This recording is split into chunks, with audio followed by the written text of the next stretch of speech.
We're going to talk about this supposed big event that Clif High is predicting for July 15th, something we did a remote viewing project on.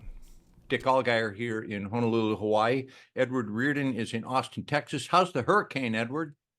The hurricane, we got lucky here in Austin. It veered to the east.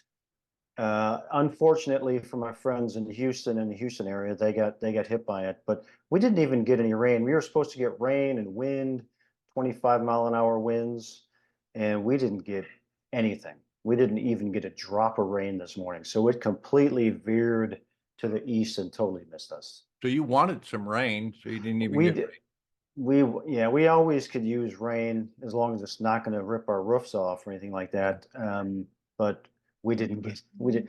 I got a cat here who wants to climb up. What's up, kid? No, we Hey, didn't get any, man. it's always a good Zoom call when a cat crashes the call. So Yeah, bring the she's cat in. crashing. She's crashing the party, man. That's, we're cat friendly here. Yeah. Okay, so let me do a couple minutes on the backstory real quick. We're remote viewers. We have an organization called Future Forecasting Group. We have some dedicated remote viewers, and we look at cryptocurrencies, we look at future events, we look at historical, so-called woo-woo interesting targets, and they love to task us with future events. And Clif High, who's very famous for his web bots, he scours the internet and brings linguistics, language that people are using. The short story is that humanity has a collective consciousness that is a precognitive awareness, and people unknowingly write about things on the internet. And Cliff has successfully, for several decades, forecast things. So he's been saying something big is a release point. There's going to be a lot of release language, something around July 15th. So that brings in, Edward, tell the folks listening how we were tasked and how we work. And it wasn't, we didn't decide to do this. Edward and I have no say in the matter. We're just kept blind, dumb, and happy. And they give us, they drop a target ID on us. So how did this come about? That's exactly how it comes about. We get tasked and we get a target ID and a due date, and we do the work and we send it in.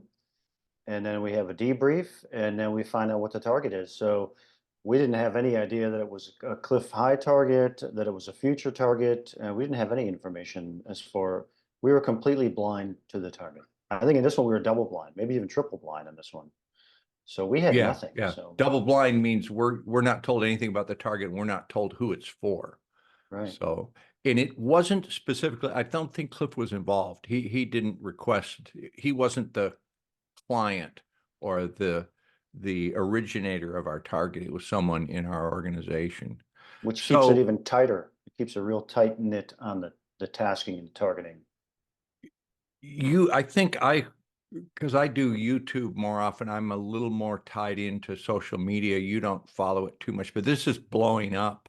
So here we are, we do this ding ding little target and we go, okay, well, that's interesting. And now everybody's talking about it. So we want to, what we're trying to do is not purvey fear porn, not necessarily step back, but just explain how this works and what the remote viewing data might really say. First of all, you hate fear porn remote viewing as much as I do, don't you, Edward? I hate fear porn remote viewing and sensational. Well, I'll call it sensational remote viewing, non-verifiable stuff. I don't have too much love for those either. So no, I'm not into the fear porn stuff. The some of the most amazing remote viewing, in my opinion, that I do is the verifiable targets, something that's just plain old everyday. Just the fact that you can demonstrate the ability to displace a portion of your awareness across space and time and bring back valid data and know enough about the target that you can prove it's valid data. That's mind-blowing enough. You don't need to go off to the Pleiades and find the, uh, what's the plan of the reptilians in the Right. year, 3080. Yeah, I tell you, my favorite targets and sessions are the ones where I learn something. And I get that from verifiable real targets, real world type targets, you know. I will learn something, I'll go in with a deep sense of comprehension, and I tend to not get that too much with the kind of out there stuff. But this one, I mean, the Clif High one was just an interesting project. When we debriefed it, I was genuinely interested in the sessions, in the tasking, the fact that of what it was based on Clif's WebBot, internet scrubbing software, and the fact that some of the stuff in our sessions matched the WebBot data. That's interesting, man. That's really interesting. And it's so then I have to ask, is it because that is going to happen or because we're part of the collective from which that WebBot data came from? We'll have to find out. Yeah, it could be. It's a very it might be a very circular thing that just because Clif High is picking something up in the collective consciousness, and then we task that out. The expectation can become part of the target, or the what everybody's building up into their mind. It's when you understand how remote viewing works, you can introduce so much noise and contamination into a target. And I'm not saying this is an excuse or accusing anyone. It's just that's the nature of the thing. It's a very slippery Yeah. thing. I like to say with targets like this one, it's interesting until it's proven true, and then it becomes fascinating. So for me, this whole thing is it's an interesting experiment. It's an interesting project, specifically because it's based on that WebBot data, whatever he calls it, data bots and whatever data sets, I think is what he calls it. The fact that we're tasked against that, I'm kind of mind blown by it. So I have Yeah. a level of intense curiosity about what could happen. And that's where I keep it. I just keep it in that, and we'll see what happens. And it's just a fascinating process for me. It's just fascinating. Well, it may well be that it is not an event that happens all on the 15th of July, and then we get total feedback on the 16th of July. We can come on and say, look, this is exactly what we said. It happened yesterday, and we outlined it perfectly. Sometimes these things happen over the horizon, and we tend to see them. So the looking forward in consciousness, I always like to say there is no calendar July 15th in the greater consciousness. Your subconscious doesn't have a delineation between months. It's just a smear of coalescing possibilities. So we might wake up on the 16th, look at our data and go, oh, nothing happened. All our data is wrong. And then 4 months from now, we might see some things happen, go back and look at our session and go, wow, we had that exactly. That's a really interesting concept because as you're talking about, I'm thinking the tasking for us was to look at this quote unquote release data. Is that what it's called? What he calls it? Release data? Yeah. The release And event, the event that causes the emotional release language. emotional release. So that's more interesting than June 15th. So there's a possibility, and again, we're looking at possibilities here that we remote viewed a release event, and who knows if July 15th is accurate or not?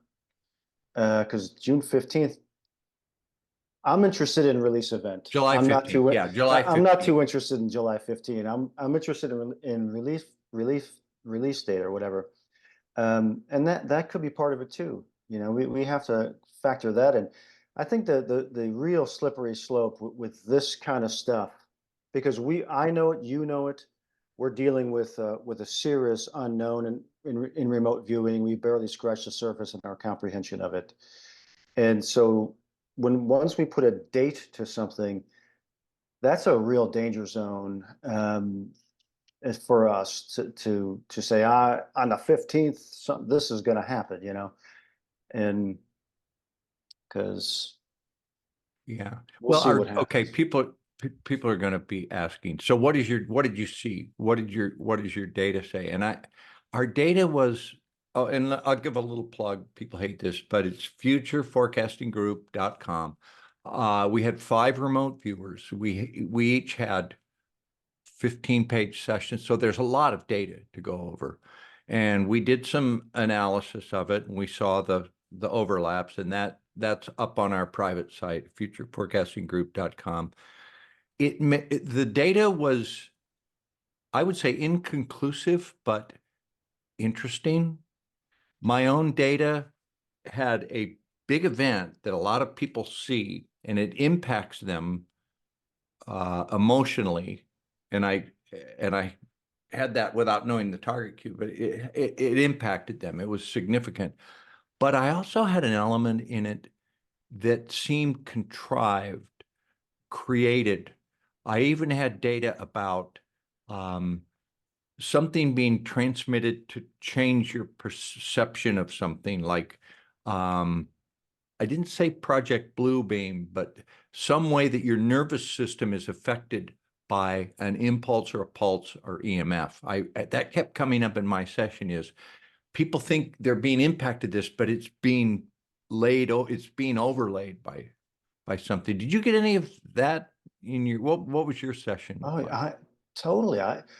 The interesting thing about your session, you're describing it now, and the session I had, which when Clif High released like a post about it, about our work to his webbot info, or he did a podcast about it. What he was describing was basically a lot of elements of my session. That there was going to be people who are going to see something like a UFO, Mm-hmm. but it's really kind of, I don't know if it's a UFO or not, but it's going to kind of, it's not supposed to be seen, but it becomes seen, and Yeah. they have a reaction to it, And I got the session right here. Let me just show you. We don't remember our sessions because we do so many. Well, we But it did was, this one over a month ago. Yeah. yeah. So this was the idea here, this kind of quote unquote unseen war, like with these kind of cloaked ships and stuff like that. And then here's a guy in his house like, oh my God, look at that thing in the sky, because it's kind of breaking through, where it shouldn't be seen, and now it kind of is seen. Not unlike your session about the holographic thing, and that's very close to what Clif High was saying his WebBot data was seeing as well. So when I heard him say that, I was like, oh wow, man. Again, I don't know. Are we picking up the things from the web, from the scrubbed of the collective consciousness? Are we picking up an event? I mean, that's what makes it just so fascinating. We're gonna have to find out. Just wait and find out. Like I say, it's interesting until proven true, and then it becomes fascinating. I'm trying to pull up my session. Cliff loves moon data, and I had some moon data in mind where I I saw the moon, but I saw men seated at like a conference table controlling something and plotting something like a grid or math calculations that had something to do with the moon. Now, that's just downright weird data. We don't know what, you know, we don't know. Weird data for a weird target. I mean, it just, Yeah. So we'll see. This tends to blow up on the internet, and people really like it gathers momentum like a snowball, and people add on to it. And we're just a couple of remote viewers, and we do the targets they give us. We don't pick the targets, and we do the best we can. Sometimes that's that's pretty right. good, but That's right. we'll be watching and we'll have analysis. We'll look what happens. And again, it may not be the 15th or the 16th. It may be a series of events that happen and then coalesce into something. And I think Clif often he would say that too, that it may. I haven't actually watched his segment on what he's predicting, but I think it may be a series of events that build on each other. Right. Like So, something happens, we may not hear about it in the news or whatever, but it starts a cascade of something bigger. That could be the case, yeah. But I'll be watching, with intense curiosity. Well, one thing for sure is we're entering a really interesting period of hyper novelty. We're going to see some things we've never seen before. We're already, it's like every day we're in a new world here, with all this stuff going on. It's an incredible time to be alive. It really is. I mean, it's scary and it's crazy, but it is an amazing time to be here. Yeah. Well, we're documenting it. We're watching it. Good to talk to you, Edward. We got to go. We've got other targets, every week they give us another blind target and we Yeah. have no idea where we go. We just get the On data to we the get. on to the next target. That's our life. Yep. All right. See you later, man. All right, Bye-bye. man.